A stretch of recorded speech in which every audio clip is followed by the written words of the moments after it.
The resurgence of wild boar populations in North America has ignited both fascination and concern among wildlife enthusiasts and conservationists alike.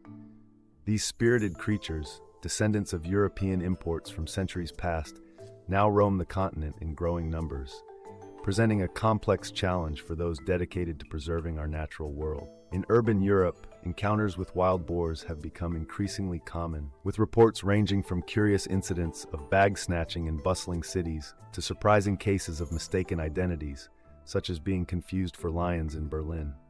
Similarly, in North America, feral swine or hogs, as they are known, have proliferated across at least 35 states, causing an estimated $2.5 billion in annual damage to crops and ecosystems. However, amidst the havoc they may wreak, a new perspective on their role in the ecosystem is emerging. The rewilding movement, born in Europe, advocates for restoring landscapes to a more pristine state by reintroducing or replicating missing species.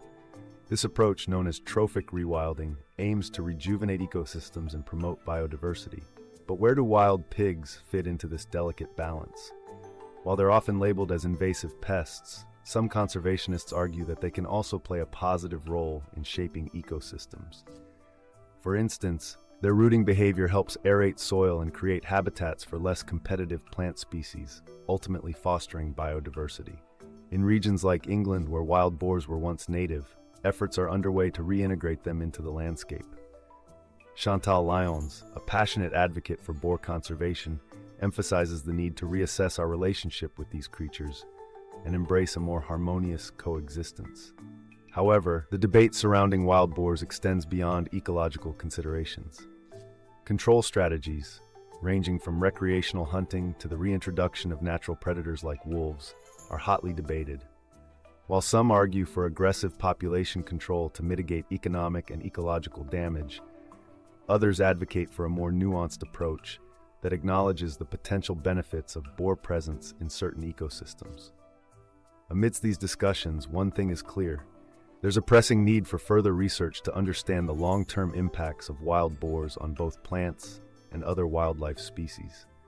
As landscapes continue to evolve in the face of climate change and human activity, conservationists must adapt their management strategies to ensure the delicate balance of nature is preserved.